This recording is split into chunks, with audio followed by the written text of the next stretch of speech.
Hey guys, Kyle here. So, just before the show starts, I wanted to mention our Patreon. You can pay us $1 a month as a thank you, as a tip.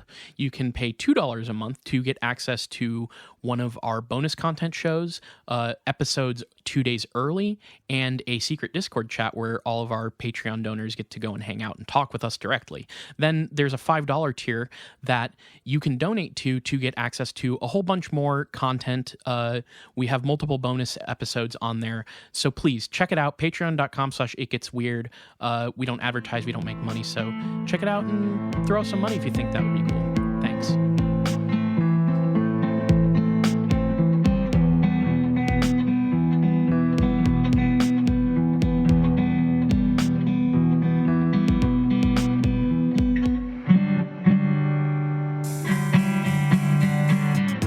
Welcome to It Gets Weird, our comedy show where we explore the unusual, the unbelievable, and the unexplained to try and make your world a little weirder.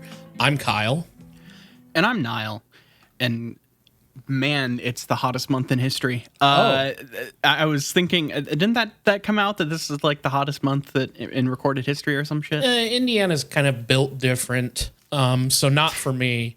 No, okay, but no, I mean, the thing is, I wouldn't be surprised. It's been a land of contrasts out here in Indiana, because this has maybe been the coolest day we've had in a while, and it's in like the 70s or something. Oh, shit. So, but we've also, had rain coming in and, blizzards passing through and all kinds of shit. Lots of, haze from smoke and stuff. I don't know. I just, it's been a lot of different stuff. And Indiana, it's very fickle about its weather, but I don't know. It's been interesting. Yeah. I'm excited about the future, not related to what we're talking about, but I'm just like, I'm looking at the next couple years, the next decade or so, thinking, ooh, that is going to be fun. Like what? Just generally being alive. Okay. Yeah. Okay. I just was kind of having that thought. Again, unrelated to all the weird shit going on with, the weather and stuff. But yeah, I've been kind of having a good time thinking about the prospects of, the future, which is nothing but bright and shiny. I think I'll own a house and retire someday, which will be cool. Yeah, looking forward to that. This is such a grim attitude to take into.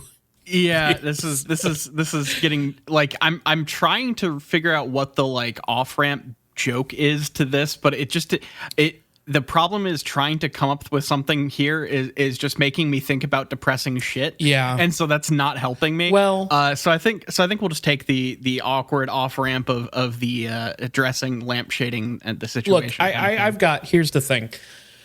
All of that being said, Nile, don't you think it would be great to return to an earlier time, a better time?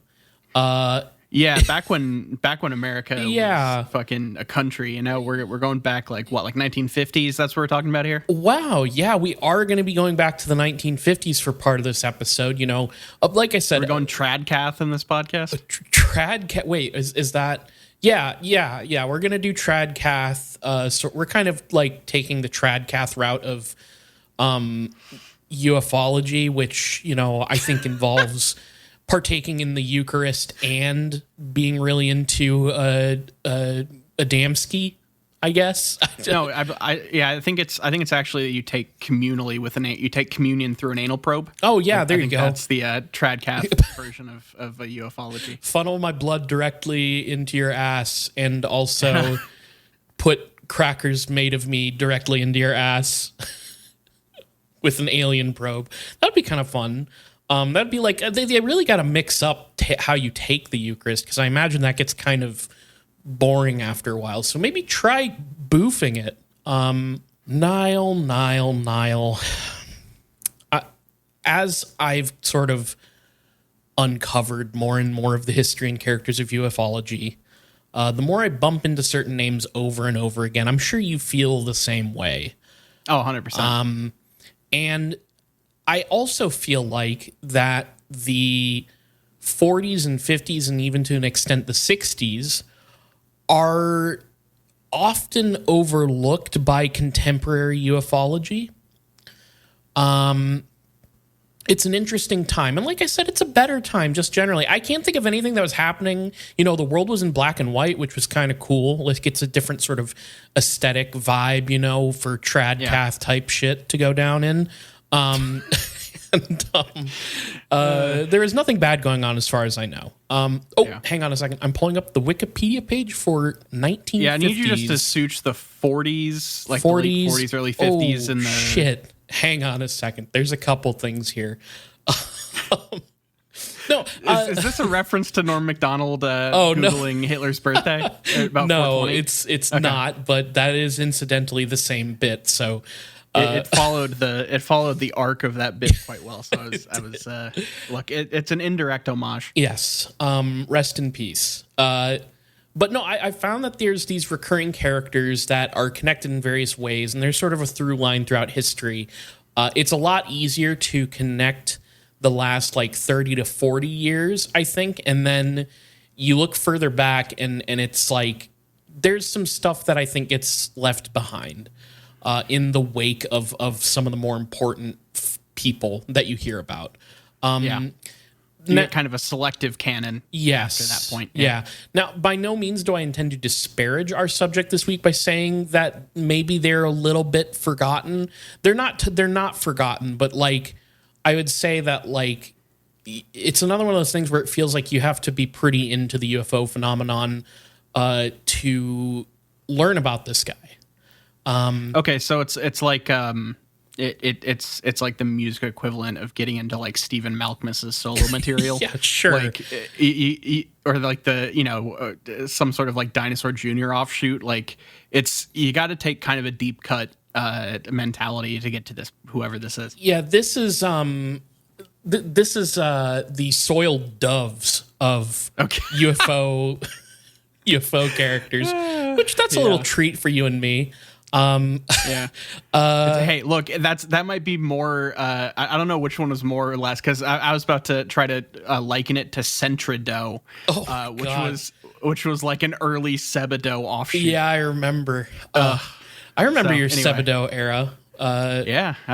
Sebadoh's great. I haven't listened in a while, but we're making him sound a little more obscure than he is. I just think that you have to go out of your way to learn about this era of ufology. This is not what people on Twitter are fucking talking about when UFO stuff's going on. This is just not it. So this week, I would like to talk to you about a man named Frank Edwards. Okay. Have you ever heard that name? I mean, it's like, pretty basic. It's not John Smith, but it's like very like. Close enough. I'm not sure. Yeah. It does, I'm not 100% sure. Okay.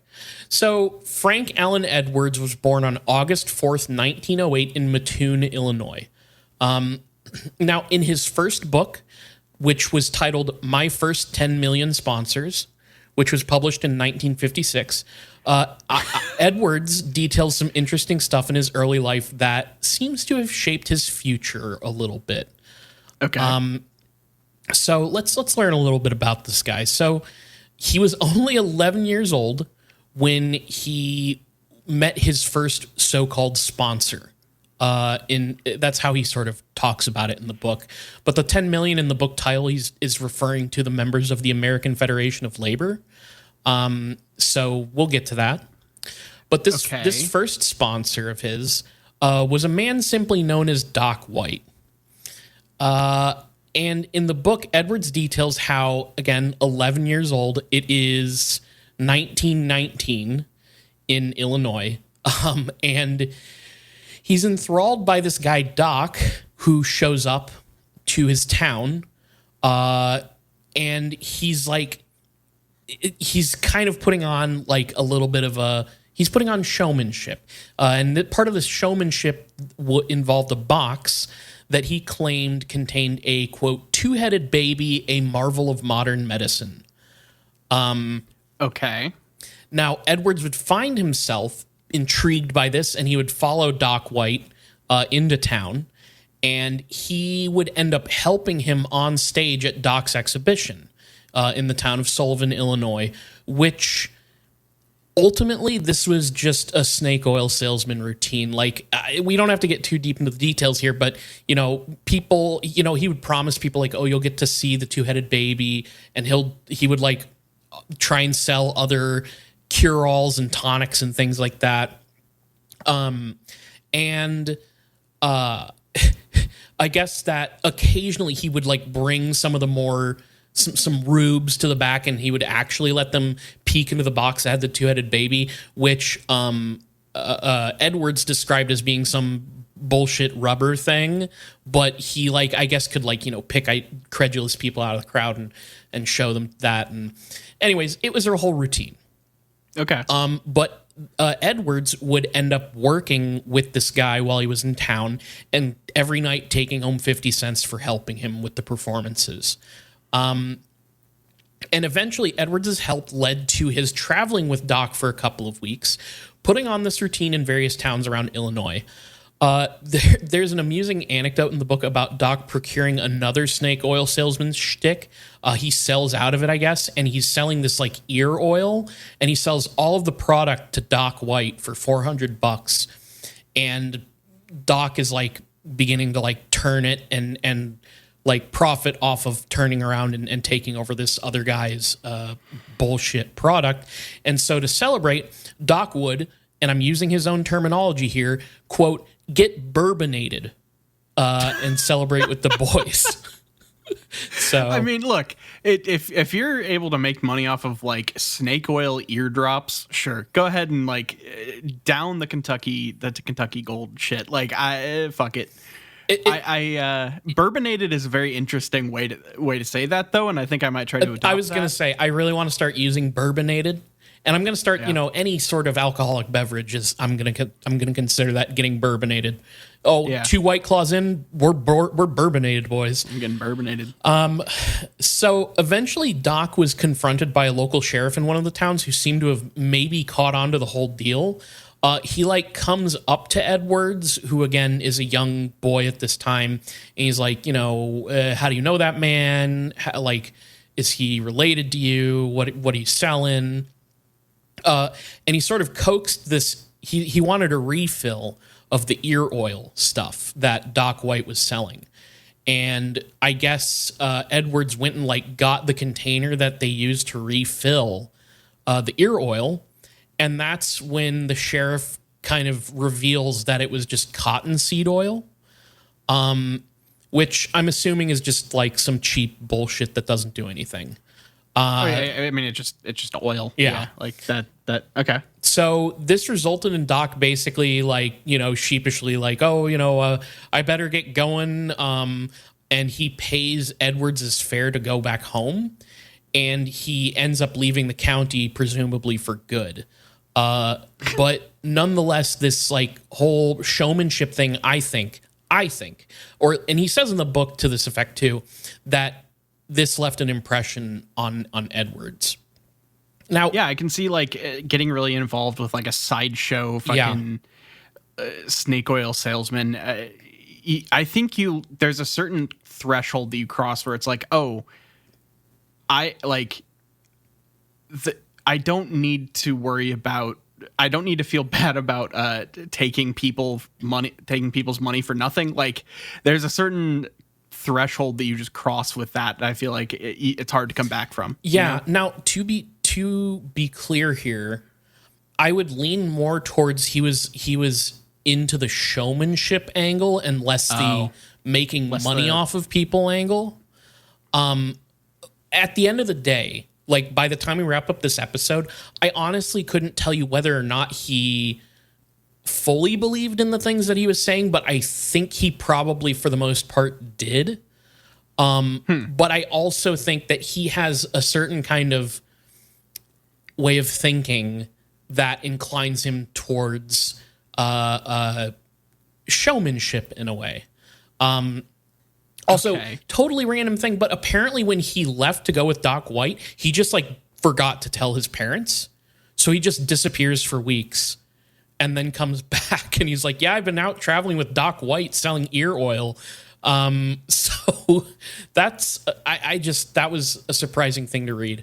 Yeah, it makes him have one of the more interesting "what I did on my summer vacation" papers come fall. Like, that's, it's 2 a.m. Do you know where your child is? He's selling cottonseed oil with a snake oil salesman named Doc White. Getting run the out next of county over, yeah. Yeah. So Edwards also recounts being a young whippersnapper hanging around the Illinois Central Depot in Sullivan, Illinois, which was, I guess, a sort of base of operations for his father, who was a union man working on the railway that was going through there. And I guess a big talk of the town at the time was the introduction of a wireless telegraph station nearby. Like, everybody was all fucking losing their shit about wireless capabilities. But to keep a long story short, Edwards does eventually get to take a peek at this wireless technology that they have around there, and this too seems to have left a lasting impression on him. So he kind of goes on from this to talk about how there's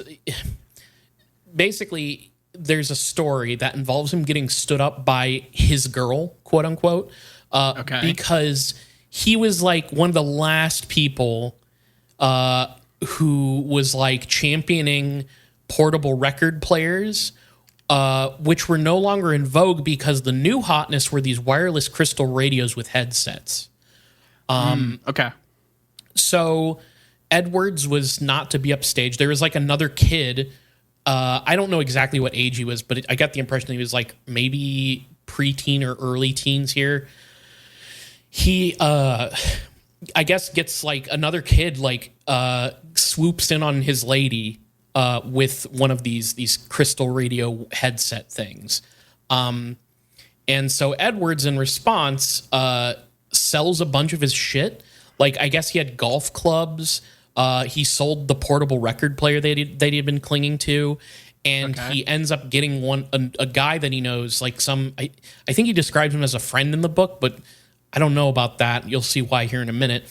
He gets this person to buy the crystal set for him, which I think was just because it was hard to get at the time. And I guess Edwards then went over to the girl's house to impress her and her family with the headphones. But when he plugs it in and sets it up, it doesn't work. Oh no. Yeah. So his I guess competitor, his so-called competitor, I guess then strode in smugly with his own headset and wowed the girl's entire family. And Edwards then claims that he shelved his own radio headset only to knock it down accidentally years later, which then knocked a part off, and he discovers that the crystal that should have been set inside the device had been swapped out for a piece of lead all those years ago. So he got tricked. From day one. Yeah. Okay. This is I feel like this setup is just waiting for like some iPhone commercial to be made out of it. Like someone comes over and they have like the old iPhone and the charger or whatever, the like plug is wrong. But then this other hot guy comes in with the new iPhone that has the right plug. Yeah. You can plug into everything and have like a party. It's such like a fucking weird, like, people haven't changed, like there are certain things where people just you're still going to get really into the shiny new thing and want to show it to all your friends absolutely. and think that it's going to get you girls. Yeah. And if his story is to be believed, I guess it did get girls, but not for him because he got fucked over by this guy who sold him the set. Someone stole his crystal. Yeah. And he ends that story with this statement in the book, quote, "There in my hand was a lesson that I would have done well to remember. In my very first radio deal, I had been outsmarted."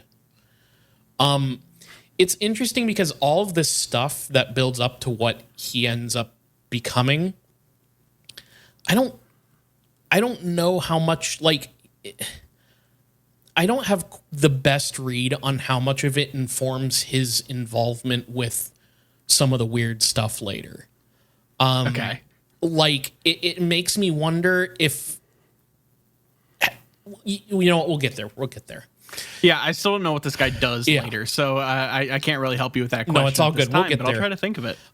Eventually, Edwards and his family end up in New Albany, Indiana. And I've been there. So have I. And it's there that his Uncle Ben introduces him to a vacuum tube radio set and is killed by a mugger and sets him on, gets killed on a path to become Spider-Man.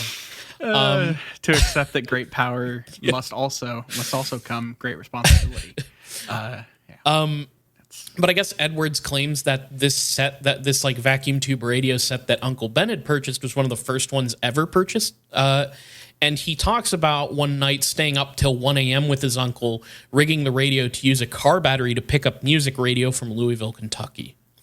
So, so why would the car battery make it get a different, or just like they were setting up because they didn't have an outlet or some shit with a car battery? I think they just didn't have a way to power it, and they were jerry rigging it to. Okay, I just realized that I don't know when a fucking car battery came to be. Have there always been car batteries since before? Like, I know there was the crank stuff like really early on. I have no idea, actually.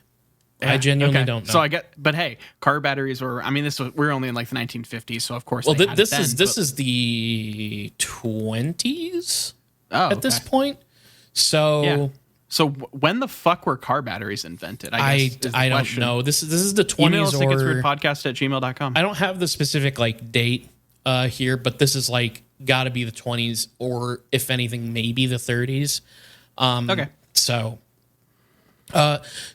Edwards, so Edwards, as he's like growing up, he ends up bouncing around for a bit.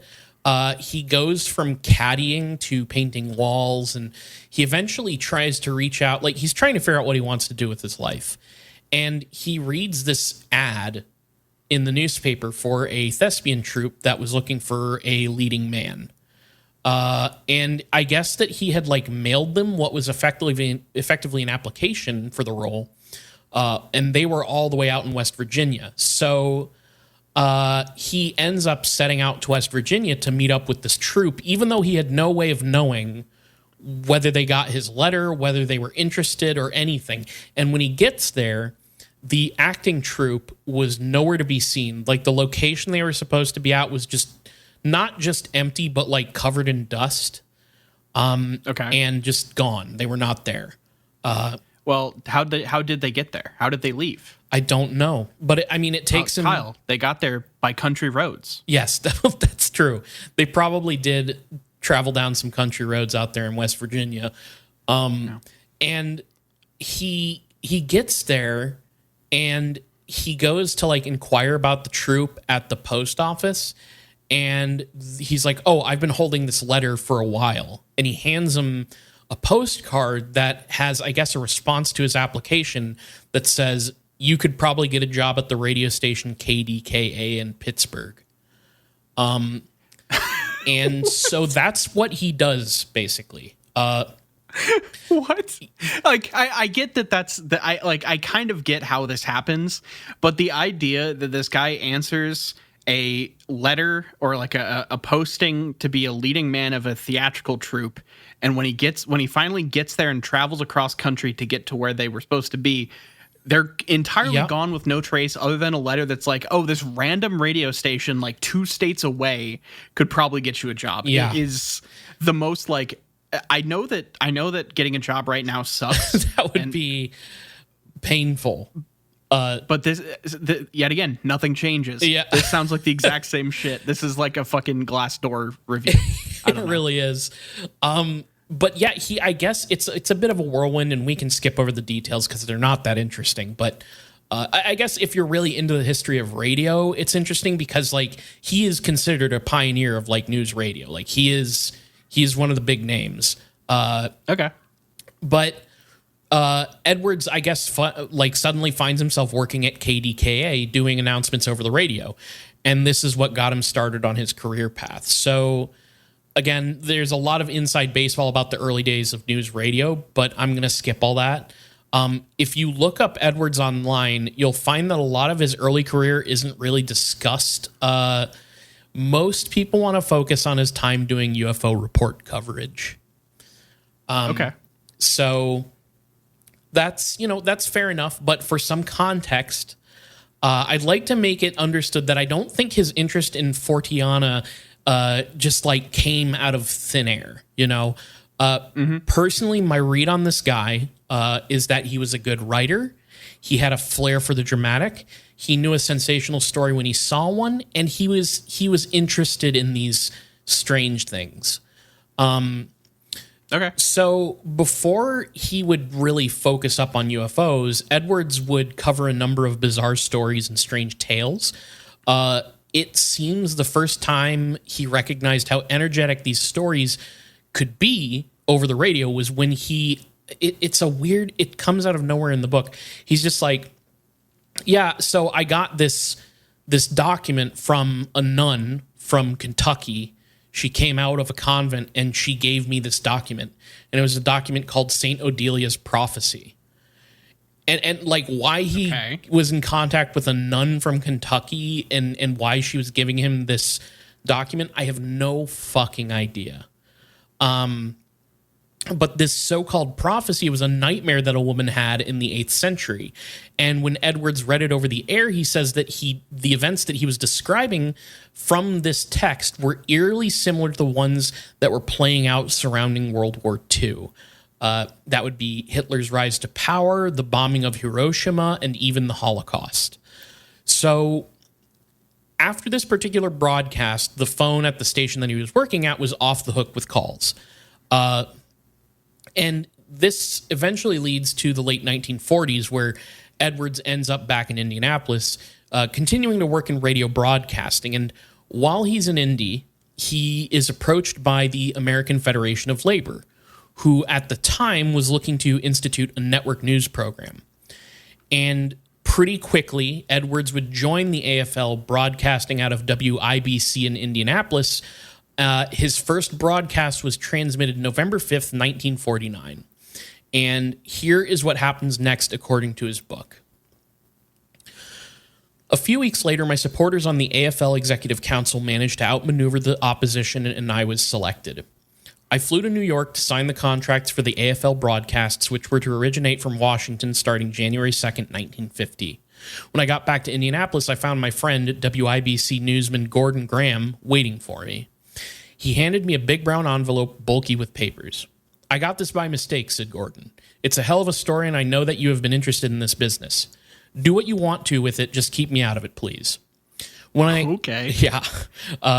upended the envelope, out slid a rough advance copy of True magazine, an issue scheduled to hit the newsstands in less than 2 weeks from that moment. The featured article was by Major Donald E. Kehoe, U.S. Marine Corps and top-flight aviation writer. I looked at the title of his contribution and whistled through my teeth. The flying saucers are real. Okay, I know Kehoe. That's a name I definitely know. And so this is okay. We're in 1950, so we're post Roswell. We're pre like Space Brothers. So we're just dealing with like UFOs as kind of a like fear of Russian invasion type kind of thing in popular culture, right? Some of it, yeah. So Kehoe was also was a founder of NICAP, if you'll remember. Yes, that's why. And he's he's one of the earliest like ex-military types to get out there and start talking about UFOs and claim that we have some knowledge of them. And I think you've probably also already put this together. Beyond Roswell, because Roswell wasn't really a thing until much later. Right. But this era, these years coincided well with Edwards' interest in sensational, strange stories, and that is the 1947 sighting of Kenneth Arnold's that incidentally coined the term flying saucer.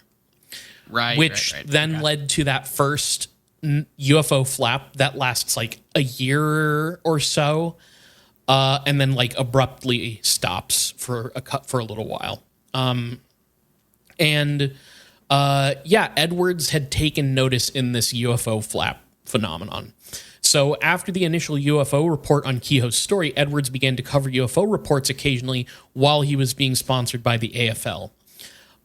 His show ended up becoming very popular nationwide, even launching him to the top 3 in the nation, although we don't have data on whether the UFO coverage is what led to the popularity, but I'm inclined to believe that it was at least partly responsible. So another little excerpt here from his book that's interesting. He says this: "The sightings of 1947 created intense public interest and then ceased as dramatically as they had begun. In 1948, I went to Alaska and made movies of that majestic land. While I was there, I made inquiries about the mysterious UFOs, and I found numerous civilian flyers who had reported the things. I talked with 2 jet pilots who had reported chasing a strange wingless object that looked like the fuselage of a wingless B-29 with no visible means of propulsion. Then I got a spray job from the Air Force in Alaska, whose representatives slyly hinted that they knew all about the things. And unofficially, of course, they could assure me that there was nothing to be concerned about. The UFOs were ours." Okay. So you say Air Force. Uh-huh. Where in the Air Force are these guys? Is this some like special investigation shit, or is this just some like... I don't know.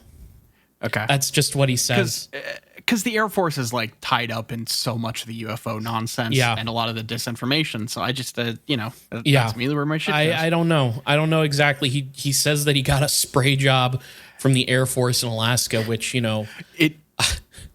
It took me a minute to figure out what the fuck that meant, because I immediately was like, what does this have to do with skunks? What is it like?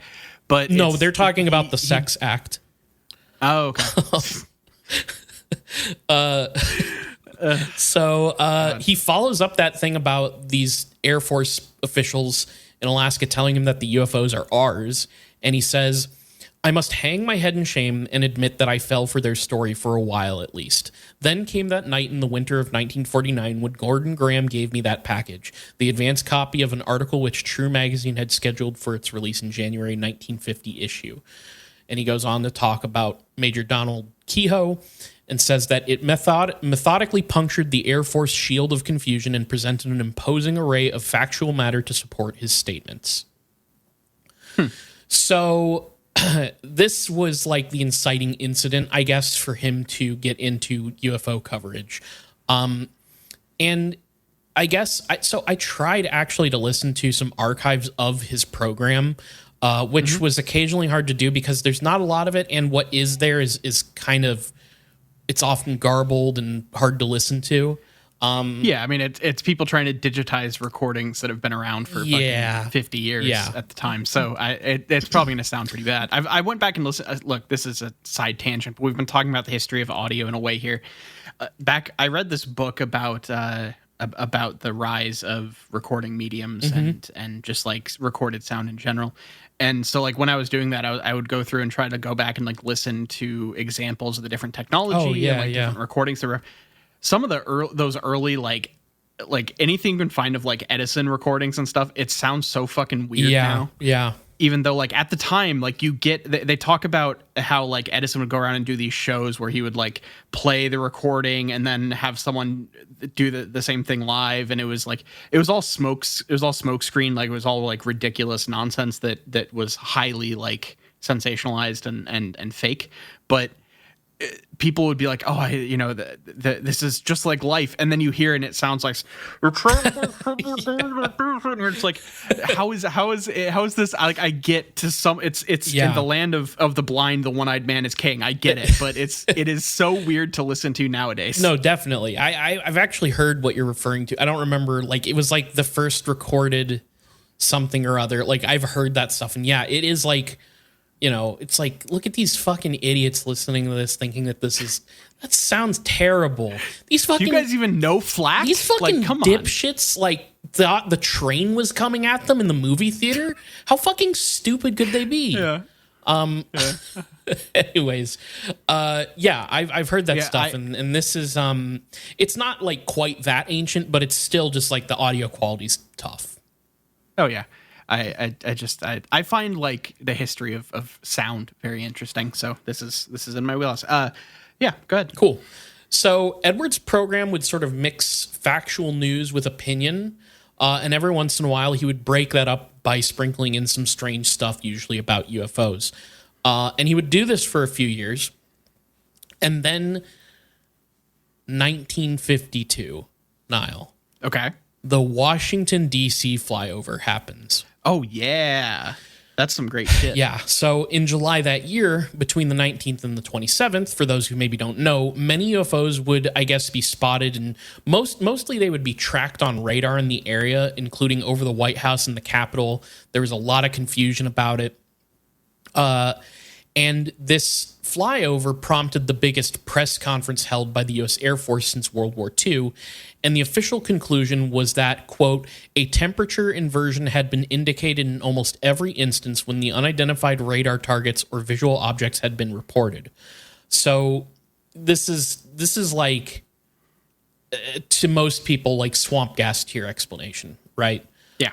And one of the people who was not buying it because he was pretty invested in Kehoe's, telling of the UFO events. Frank Edwards was not convinced by this. And so on August 8th, 1952, I have an article that was written by Edwards here that says this. Flying saucers have landed in the headlines again. A few nights ago, radar showed a flight of unidentified objects maneuvering over the nation's capital. Jet fighter planes zoomed aloft, found themselves outdistanced by eerie lights, came back mystified and empty-handed. It was the latest episode in the Flying Saucer serial, which has been in progress since June of 1947, when they were first reported over the Northwest by a civilian pilot. Millions of people are asking themselves if the saucers are real or if they are mere natural phenomena reported by excited zanies. Let's look at the record. Is there such a thing as a flying saucer?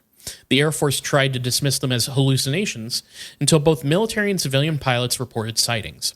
If those men were having hallucinations, they were in no condition to be flying, yet not one single pilot was grounded for this reason.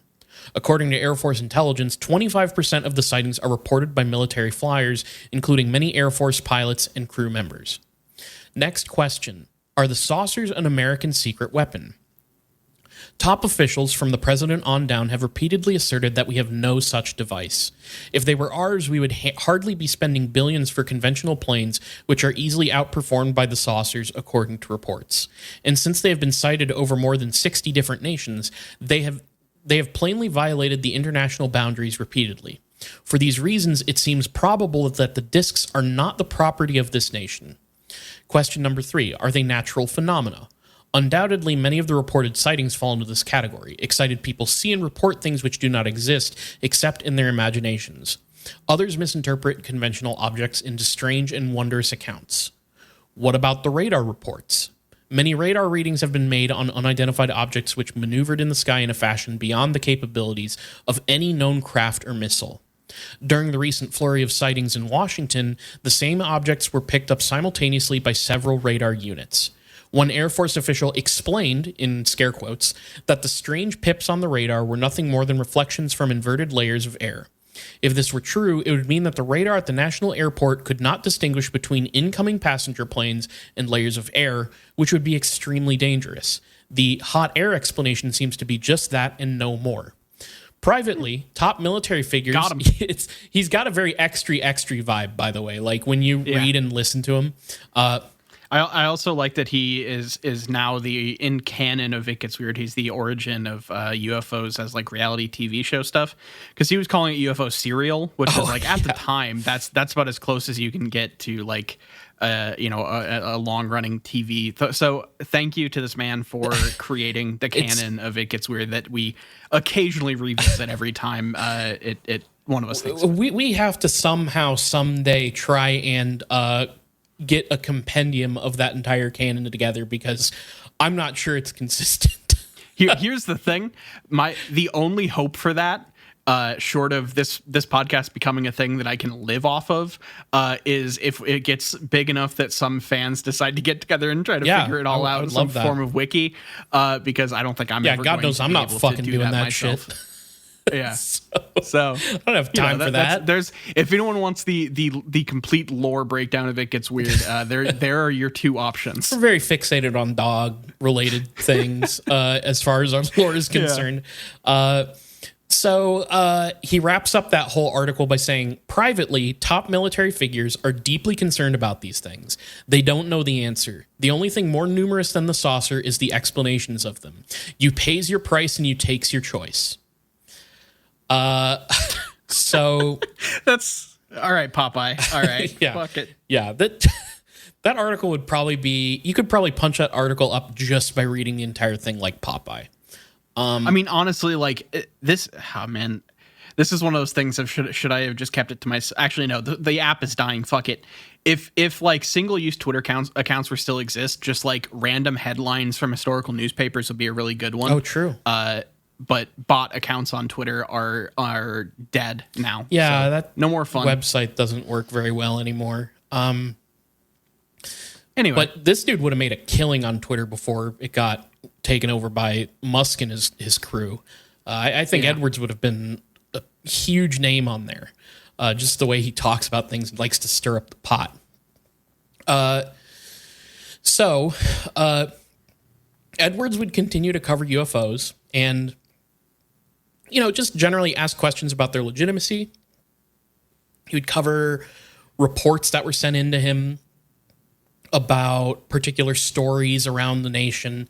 And he would do this until 1954, when things would suddenly fall apart. So I have from Time Magazine, August 1954, a little blurb about the news. In Manhattan, tempers were short as George Meany, president of the American Federation of Labor, announced the firing of Frank Edwards, the union's $35,000 a year radio news commentator. Reason: Edwards' failure to make clear what was news and what was personal opinion. Commentator Edwards, who sometimes referred to the administration as, quote, the happiness boys in Washington, and who often seemed more interested in flying saucers than union problems, promptly cried censorship. okay. So it's interesting because sometimes I see Edwards crying censorship and other times I don't. So I have a quote here from him in his autobiography where he says this, that this is what it was like by 1954. Quote, the AFL censor began pressing for more international malarkey in the broadcasts, including 12 such suggestions in one program.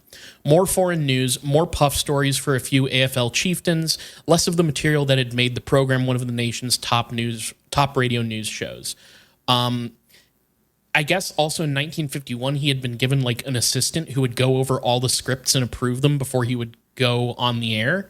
So again, this is according to him. The official story from Edwards' editor was that, quote, the AFL president George Meany insisted that Frank Edwards not mention any competing labor union leaders on his program. He flatly refused and was fired. Okay. Thousands of... I don't know whose side to take here because I have like conflicting explanations. Like there's multiple explanations on the AFL side of things, and there's multiple explanations on the side of Frank Edwards. And I don't know if I have enough information to know which side is true.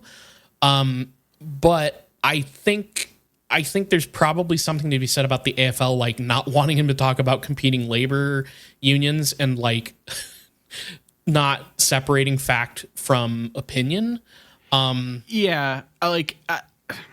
Look, as someone that records a lot of themselves talking, there is like, it is hard to, if you're trying to be a journalist, to like not let personal stuff seep in.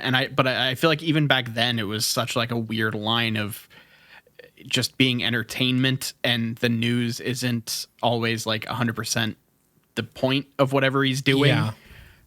So like, that's a weird line for anyone to draw when they have to fill time on the airwaves. But like, I don't know which way to fall down on it either. I don't know enough about a specific like labor dispute from 70 years ago, unfortunately. But you know, Yeah. There's part of me that's just like, oh yeah, we have like multiple union strikes right now. It's like I should just be pro union. But I don't know. I don't know about this specific thing from fucking No idea. Anyway. But I guess Meanie, like there would be articles that would report that Meanie, which is such a funny name for this guy to have in this scenario. Like, Yeah. the public is going to go against a guy whose name is Meanie. fucking Kojima naming Yeah. convention ass. Like, Yeah. So I guess Meanie had like accused Edwards of omitting stuff that he wasn't interested in during his broadcasts. So he would just like not talk about stuff that was on the script that he didn't care about. And he also, I guess, supposedly violated policy by asking listeners to write in with their views on specific questions in the show, which I'm guessing had to do with UFOs. And I have here a quote from Meanie, which is, one time he asked his audience whether they wanted him to continue his nightly broadcasts on flying saucers. We were swamped with mail, and we were not especially interested in flying saucers. They would get swamped with mail again after they fired him because thousands of letters would pour in for support of Edwards, trying to get him rehired, but he would not be reinstated with the AFL. I mean, come on. Okay, like I get that this is like he's hired by a union, but like if someone's getting that amount of interest, maybe he's worth keeping. I mean, around. that is like one of his things that he will bring up in certain places. Edwards will be like, I am one of their top guys. I don't know, like it doesn't make sense for them to get rid of me, which is a fair point. He makes it sound like Meanie can't say that's whatever, what a name. I guess Meanie, like the more popular Edwards became, the more Meanie would dislike him. And it's a little bit of a weird situation because like, yeah, why would you get rid of this guy if he was bringing in all those listeners? I don't know. Look, there's some alternate timeline where the AFL turned into like one of the first TV networks and is now like a multi-billion-dollar corporation because they just rode the wave of like giving the fans what they wanted, you know? Well, it's interesting you should say that because Edwards, after getting fired, he's, down but not out, but he still managed to, keep spending that decade being busy. He would continue to work in radio, usually in smaller local stations, but then he eventually found himself back in Indianapolis where he ended up being a news anchor for WTTV. Hell yeah! So he's embracing the new technology. Yeah. Unlike he learned a lot from those early days of trying to stick with records over fucking crystal radios. Yeah. And decided to embrace the new. He gets to like be a part of the pioneering of radio and technically of television, like news television. Cool. So also here's a really weird side note that I wish I had more information on, but it's in a book that I don't have access to. Apparently in 1958, Edwards' news anchor show was used as a test subject for subliminal messaging in television. Okay. So apparently, this is such a weird little thing. There was a movie that was on before Edwards' show that had the subliminal message included in it, watch Frank Edwards, and other messages that sounded like they were like ads for bacon or something. And Okay. the other part of this is that it's unknown if Edwards was aware at all that this had happened. And again, I don't know any more about this story, but apparently this happened. Why? I think that like subliminal messaging in TV, like you can find examples of it being tried out, but it not really working out. And I guess they did it with Frank Edwards for whatever reason. All right. That's all I got. Sure. I don't know. He was popular, so I guess that it made sense to test it out where they could get a pretty large sample size. Yeah. So, Anyways, it's a little bit besides the point, but I thought it was an odd little tidbit. So throughout the 50s and 60s, Edwards would not only start writing books, which were mostly about strange phenomena and UFOs, but he would also become much more active in ufology. He would also be a regular contributor to Fate magazine, which is the longest running magazine on the paranormal. In fact, it was in Fate's June 1957 issue that Edwards would expound on the circumstances after and surrounding his firing from the AFL. So I found some juicy little tidbits from an article that he wrote titled "The Plot to Silence Me." Oh, fantastic. All right. So here's what he says. My lot as the news commentator for the American Federation of Labor was not a happy one. My audience was tremendous and my relations with the AFL rank and file members were excellent, but the president of that organization disliked me, and as my popularity grew, his dislike increased. In fairness to him, I think I should make it plain that he never at any time tried to suppress any reports on UFOs. The unpleasantness which existed between the president of the AFL and me was largely the result of my determination not to be pressured into making statements which I knew to be nothing more than propaganda. By the summer of 1954, a break had become inevitable. I sent in my resignation to the entire executive board on August 11th, and 3 days later, I was notified that I had been fired. So, okay. His side of the story is that they were trying to feed him propaganda for the union, I'm guessing, and he just didn't want to do that. I don't, or maybe not anti-UFO propaganda, just like union propaganda. No, because he insists that they were not trying to interrupt his UFO thing. But I've also found other places where he suggests that he was silenced because of his UFO thing. So it's like, I don't know. Maybe he changes his tune later. I don't really know. It's a little weird. But he goes on here. Shortly after I left the network, I joined the staff of Hollinger Productions, a film organization that was making television movies at the sound studios of American University in Washington, D.C. Our first production was a half-hour film with the provocative title, What Do You Think?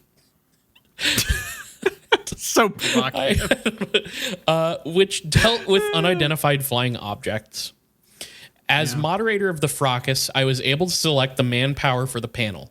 Willie Lay and Jonathan Leonard, science editor of Time magazine, opposed Major Donald Kehoe and Captain William Nash of Pan American Airlines. The participants were keenly interested in their respective viewpoints, and they did such a slam-bang job that we completed the entire film in one continuous take, a very unusual achievement for that type of production. When the film was ready for showing, the producer took it to New York and ran it for the executive of one of the biggest film booking outfits in the television field. They were enthusiastic in their comments, so much so that the president of the company instructed the sales manager to arrange personally for showing it to the networks. He goes on to say that a major television network saw the films and decided they were good Sunday afternoon fare. 3 days later, they served notice that they, quote, could not make the time available. A week later, the booking office returned the film to us and sent a brief note to the effect that they had contacted all the networks and had found them uninterested. The producer was bewildered by the sudden chill after the initial warm reception. I wasn't. I knew that certain disgruntled figures in the Pentagon were determined that I should not be able to reach the public through any broadcasting network. Thus, I was not surprised when our film series on the verboten subject was squelched. Okay, so they got...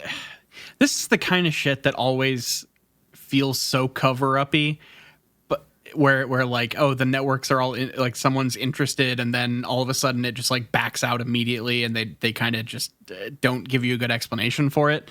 And I know that these things can happen, but man, that feels cover-uppy. It is weird. It reminds me a little bit of Linda Moulton Howe and her promise of like an HBO documentary. We kind of have to take them at face value here. And the story continues to get, like, it doesn't end there. He continues to embellish, and it gets a little wild, at least in my opinion. Okay. But I don't know. I guess we'll see. So here's what happens next, according to Edwards. For several years, I had known that my private, unlisted phone was tapped. Phone tapping in the nation's capital is one of the major industries. A great deal of it can be justified under the guise of national security, which covers a multitude of sins. A great deal of it is nothing more than sheer cussedness. At any rate, my phone was tapped and I knew it. Newsmen who called me never identified themselves because they knew I could recognize their voices anyway. When Major Kehoe and I talked, we were careful to say nothing which we would not want recorded at the Pentagon, and upon occasion, we were equally careful to say some things which the Pentagon would not want recorded either. Wiretapping is a double-edged weapon upon occasion. With the inside information... Oh, sorry, go ahead. That's like an interesting strategy to not only not give, to be so aware of what you shouldn't say, to not only just not say the things that you wouldn't want the government to hear you, but then to implant things that make it so they have to hear the recordings. It's like people swearing a bunch when they're in around various people filming, because then they can't use it on news news sites and stuff. Yeah. Hi, am I on the air? It's good. Good strategy. You're on the air. Fuck. Thanks. Yep. One of my favorite videos. He goes on to say, with the inside information on my activities apparently gained by tapping telephone wires, those on the other end of the line knew that I was working on a program to sell tape recordings to stations all over the country. If that happened, they would be outmaneuvered again. Just to annoy them, I had several friends make fake long-distance calls to order my transcriptions for their stations. The article gets stranger from there, because Edwards claims that on one of his blatantly tapped phones, he received a mysterious call from a woman claiming to be a public relations employee with the Pentagon. And it seemed that they were offering Edwards a job there at the Pentagon, but they were very scant on details. All he was really told was that it was some sort of consultant position. And regardless, Edwards would end up agreeing to meet a man who was calling himself General Gamble. And they were going to meet for lunch to discuss the offer. Best name in here since Meanie. Yeah, General Gamble just sounds made up. I don't know if I can trust General Gamble. Seems like a real risk. So Edwards claims that he met with this General Gamble guy and an unnamed captain who followed him. And in their discussion, apparently they planned to pay him handsomely for an important job concerning national security, and all Edwards had to do was to swear secrecy and sign some legal documents, and they would pay him a bunch of money. And he would get to be his own boss. They really butter him up and make it sound super nice. Edwards kind of paints this picture where he suddenly gets the upper hand over the General Gamble and this captain, because they're we'll pay you handsomely, this job's so important, and blah, blah, blah, privy to secret information.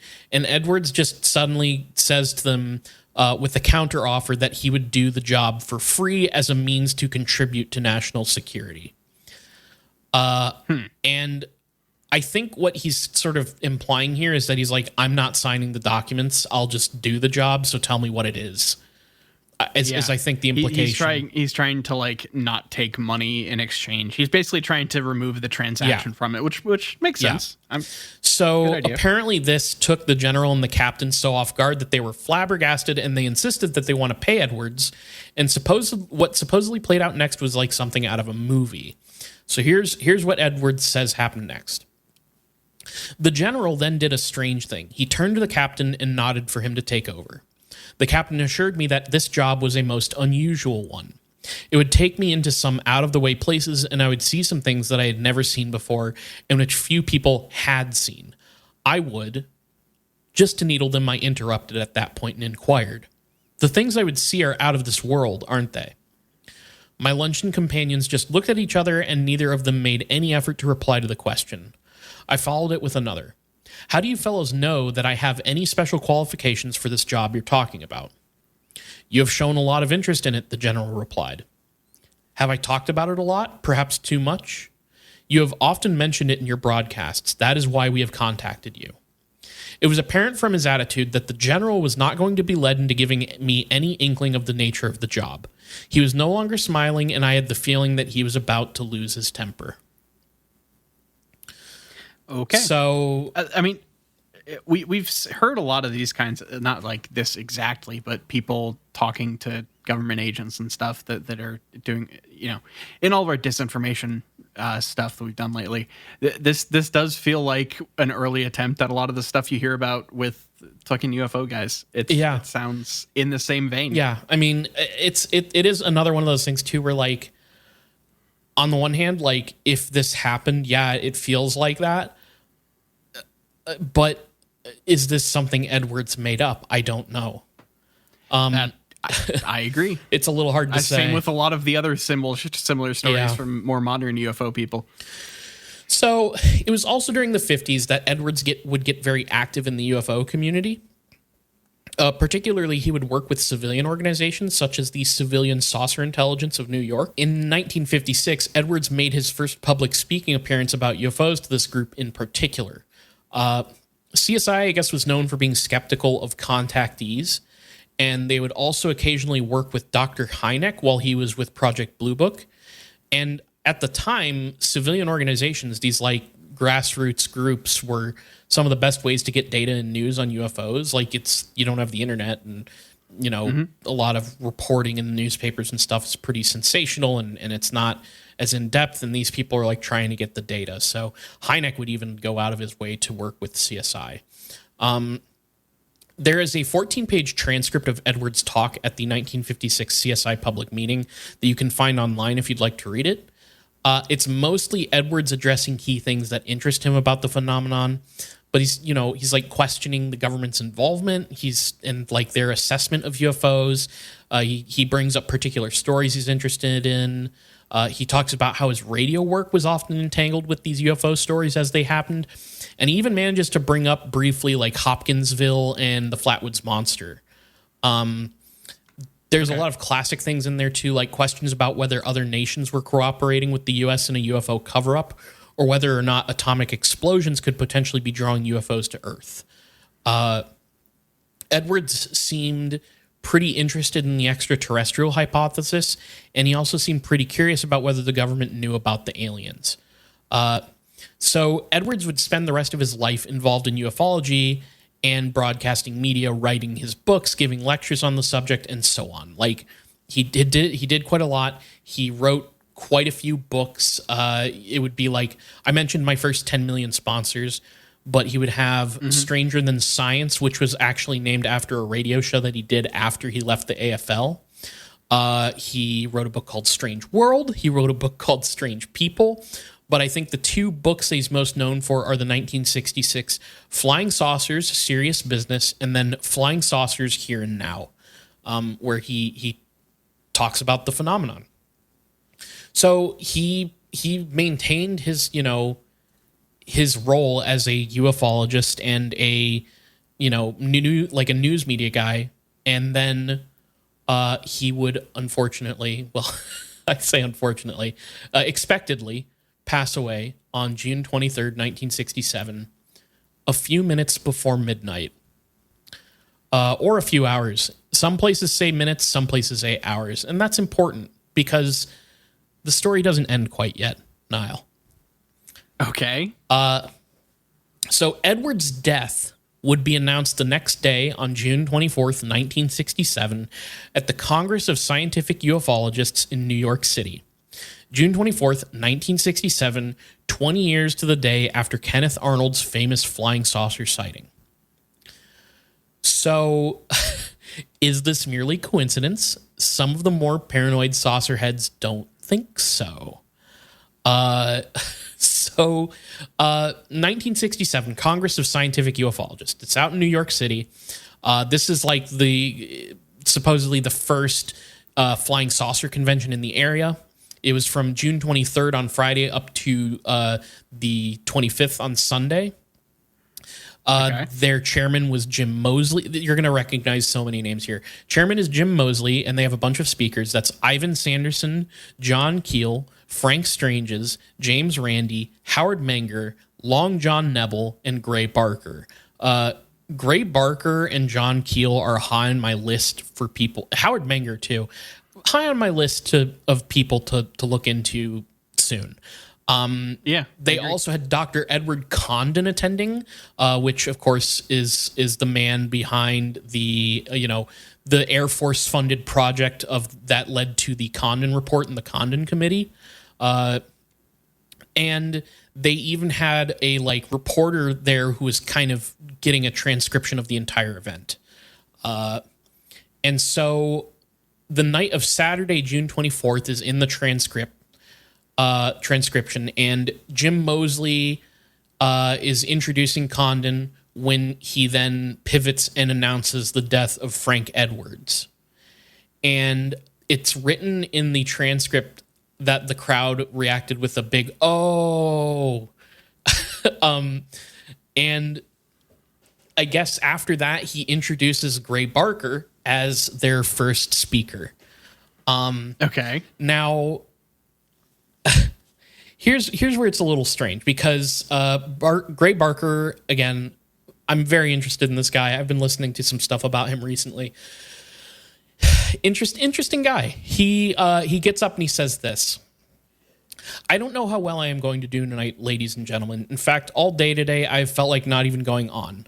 Some of you perhaps heard the Long John show," which, by the way, Long John, Long John, what the fuck is this? Long John Nebel. He was a radio show host guy, and he's a whole thing too. And he says, he goes on, but he's like, that's what the Long John show is. He says, "Some of you perhaps heard the Long John show last night, and you heard Jim's announcement a while ago. And I'm very, very sorry and regret deeply that a certain prediction which I received was read on the Long John show or announced. We discussed it earlier before this happened and agreed that this should not be on the air, particularly due to my great friendship with Mr. Edwards, who, if he wasn't the greatest researcher into this subject, certainly was one of the greatest." So there was some sort of prediction read on air on John Nebel's show about predicting Edwards' death. Okay. And that supposedly happened. We don't have a lot of information about what this prediction actually was, but it gets mentioned in the Mothman Prophecies by John Keel, which, you know, the book was published way after the fact, but he had notes, I guess, from the convention. And in the 1967 notes, John Keel wrote this: "Prior to the convention, Gray Barker of West Virginia received a set of prophecies from an unidentified contactee. I knew about these prophecies before the convention began. One of them stated that a well-known radio commentator in the Midwest would die suddenly during the convention." So Frank Edwards had died of a heart attack in Indiana, and he's not like named in this prophecy, but people are suspicious because a contactee at had mentioned a radio broadcaster involved in ufology would die during this show. And this would also lead to being incorporated into, you're going to maybe remember this, Nile, because I covered it a while back. An article in the 1971 edition of Saga, which I believe was a magazine. The article was titled "Liquidation of the UFO Investigators" by Otto Binder. I do remember this. Yeah. In our UFO assassination cover-up kind of episode. Yes. Research. And this article opens with this: "Over the past 10 years, no less than 137 flying saucer researchers, writers, scientists, and witnesses have died, many under the most mysterious circumstances. Were they silenced permanently because they got too close to the truth?" And the very first example that Binder gives in this article is Edwards. And Binder talks about the 1967 UFO Congress and about Gray Barker and Jim Moseley receiving 2 letters and a phone call saying that Frank Edwards would die during the convention. He's not like buying like contactee psychic abilities here. Binder is suggesting that this was actually premeditated murder, which, again, if you want to know more about that, I don't remember which episode. It's got to have been multiple years ago, but the liquidation of UFO researchers is a thing that I researched. I think that's also where we get some of the like heart attack gun stuff. I think so, yeah. So somebody's out there killing UFO researchers. But in Binder's retelling of the event, Jim Moseley says to the audience, quote, "Your attention, please. We just heard some shocking news." And then he tells them of Edwards' death. And Binder, I guess, describes a single gasp that is, quote, "rising from 2,000 throats." And then Moseley says this, quote, "I need not remind you of the extremely odd coincidence of this news, that Frank Edwards' death occurred 20 years after, to the day, the first UFOs made big headlines in America. It was on June 24th, 1947, that Kenneth Arnold made his famous sighting of 9 flying saucers." Now, here's the thing. None of that is in the transcript from that night, from the official document, which you can find online, by the way. It's not in there. It's just recounted in Binder's article. And John Keel's version is also in his book, but also is not in the transcript. So was this edited out? If you're paranoid, was this edited out, or were people embellishing the story? And it's also important to note that while people are they're all freaking out about June 24th, Edwards had actually died on June 23rd, a few hours before midnight, although on Wikipedia it says a few minutes before midnight. I don't know what the discrepancy there is about, but I saw that in 2 different places. So it's one of those things where the facts don't fully line up with what the kind of prevailing theory is, but it's kind of a matter of small degrees. Yeah. And it's there were other people who died on that date, like Frank Scully, author of the book Behind the Flying Saucers. And so it's brought up by another researcher named Lauren Coleman, who we have run up against before. And I'm getting more familiar with Lauren Coleman. We'll get to Coleman sometime. But he brings up this anniversary syndrome, which suggests that people will die closer or on a date that holds significance to them. And they mentioned Jackie Gleason from The Honeymooners, I think. Is that what Jackie Gleason's from? Because I guess Gleason was also very interested in UFOs, and he died on June 24th, 1987. So I didn't know anniversary that, date. But okay. So we also get Binder bringing up the Men in Black, and referencing a book called Men in Black: A Report on the Mysterious Men in Black Who Have Terrorized UFO Witnesses and Investigators in All Parts of the Nation. He also brings up Gray Barker's and John Keel's experiences with the Men in Black, and he also kind of tries to get John Nebel's take on the whole thing. And this is what Nebel said, or this is what he had to say about Nebel. Radio personality Long John Nebel, in his recent book, The Psychic World Around Us, tells how Gray Barker, just before the convention, showed him 2 mysterious unsigned letters stating that Frank Edwards would die during that convention. On Thursday afternoon, continues Nebel, just a few hours before he was due at WNBC for an interview, Barker phoned again. "John," he said, "something happened a few minutes ago that really shook me up. I got a phone call from a man who said that Edwards would not live to see the end of the convention. That's all he said before he hung up. The tone of his voice scared me. It was like nothing I've ever heard before, like something not human." Now, here's another important thing about John Nebel and Gray Barker.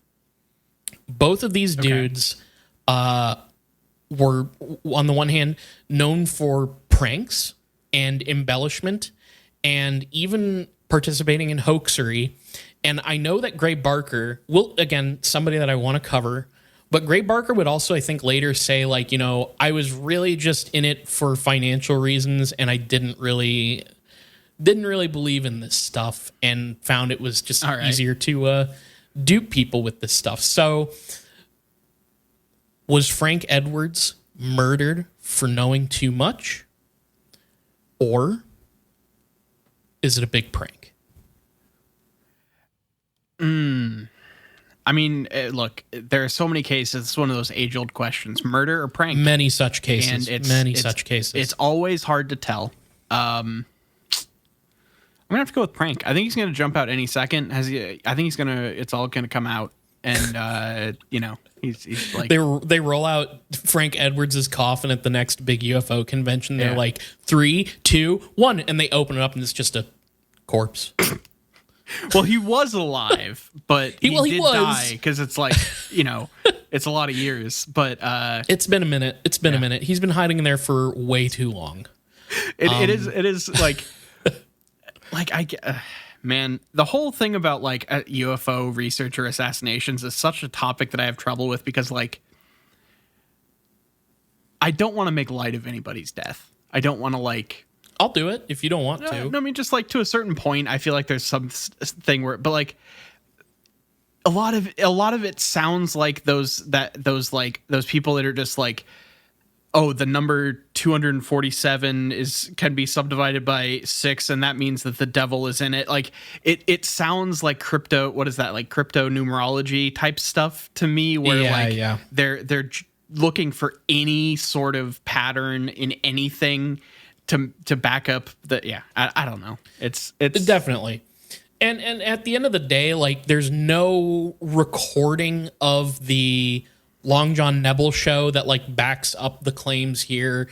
Everything is just hearsay. There's nothing in the transcript. Like you just can't you can't draw any conclusions about this story.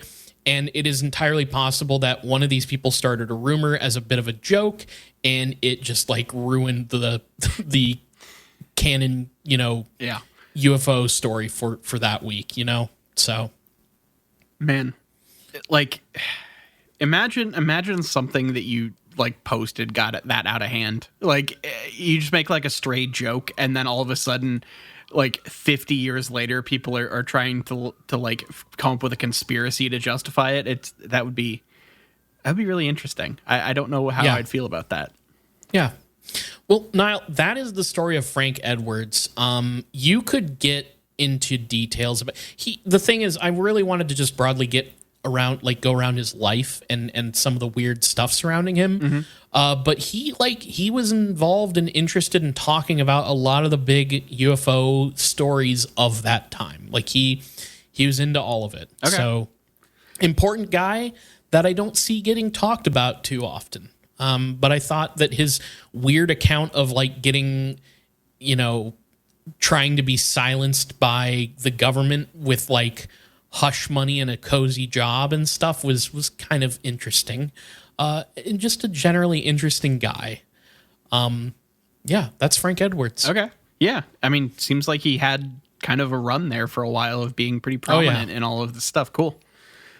Yeah, and there's a lot of people when you do find people who know about Frank Edwards, they like refer to him with reverence. Okay. Online. So the people who remember him, who are aware of him, are pretty into his whole deal. So I'm sure the tone of what I said throughout this entire episode is perfectly in line with best practice here, and is no one will ever take offense. So he's like an endearing writer, so like I could see why people would get into him, because like frankly, as far as like UFO reading material goes, there's a lot of shit that sucks to read. There's a lot of really bad writing out there. You're right. There's a lot of bad prose in the UFO community, and he's pretty good. Yeah, Frank Edwards is pretty good.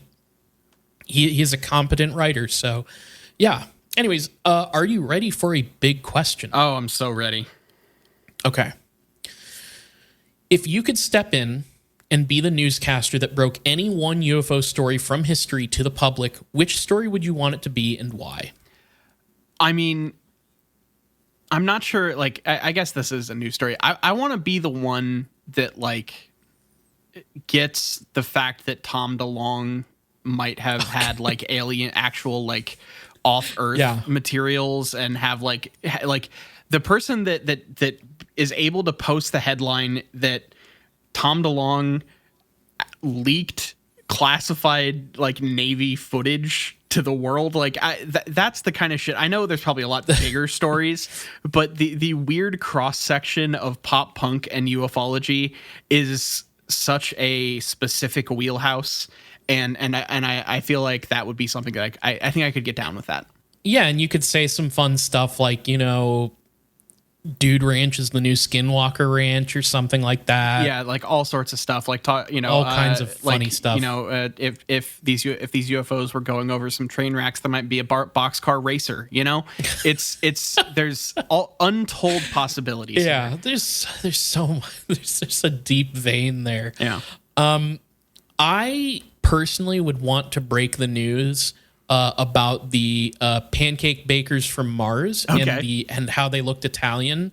And I would never, ever let that story go. And frankly, having control of that narrative as the person who broke the story, I would make sure the entire fucking world knew this one. You'd be selling those rights to fucking like any movie studio. Like you would be profiting off of this in a way that the people that actually reported that did not. Yeah, Steven Spielberg wouldn't be making Close Encounters of the Third Kind. He'd be making Close Encounters of the Griddle Kind. Yeah, there you go. I was trying to think of Close Encounters of the Round Pie, but it's not quite a pie. So I you got to take what I would love to see Spielberg's take on that particular story, or really any big name director. Yeah, I mean, would be kind of cool. Unfortunately, now if you want Spielberg, you have to either let him have entire control over everything, or get James Mangold as the guy that they seem to have pegged as the person that's supposed to take over for Spielberg's shit, but isn't nearly as good as of a filmmaker. But that's neither here nor there. The new Indiana Jones is fine. Go ahead. Let's get who's the weird Quentin Tarantino? That's a director. Let's get Tarantino to direct the Pancake Bakers from Mars. You know, he could it could be like a really crazy the pancake could be like a MacGuffin, right? Yeah. And there's a lot of like shootouts and crazy violence that leads people to get to the MacGuffin. Uh-huh. And like maybe one of the pancake bakers says like a racial slur. That could be kind of and it's played by his alley. Quentin, yeah. And it's played by Quentin Tarantino. I want to see what Gaspar Noé's fucking Jesus Christ fucking UFO story would look like, you know? Are you bringing him up because of his weird thing on Twitter or on? No, whatever I don't know anything about him on Twitter. Oh well, we'll talk offline about that. I mean, I've just seen like. Oh my god, I don't even. Is he like a shit or some shit? I don't know. I don't know anything about him. He had an extremely weird thing recently where he posted. I think I'm thinking of Gaspar Noé. He posted a thing where it was a video of him basically saying like, I'm old and I have... Oh, you're thinking of Lars von Trier. Oh, did I? Oh, shit. Yeah, Lars von Trier wants a wife. I'm thinking of Lars von Trier. Lars von Trier wants a wife. A muse. Yeah. And that was a very strange video to see, and I confused him with Gaspar Noé. Yeah, look, you're confusing your shock kind of European directors. Gaspar Noé is much more like... He's like Enter Void and stuff. Enter the Void, Climax, Lux Eterna, a bunch of other stuff. I feel... Oh, my God. Let's... Anyway, let's get to some business film thing. Let's get some business, yeah. Let's get some business before my brain melts through my ears. You can follow us on Twitter at IGW Podcast. You can follow us on Facebook.com/ItGetsWeirdPodcast. And run all your favorite podcatchers from Google Play to Apple Podcasts to Spotify. If you listen to podcasts somewhere, look up It Gets Weird and we're probably there. Twitch.tv/ItGetsWeird. If you've ever wanted to see me stream some video games, that's the place to do it. I get on there when I can, when life's not so busy, and I play video games. And people seem to enjoy that. So check us out there.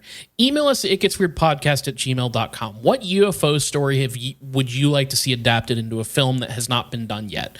Let us know. Patreon.com/itgetsweird. We have a $2 tier and a $5 tier.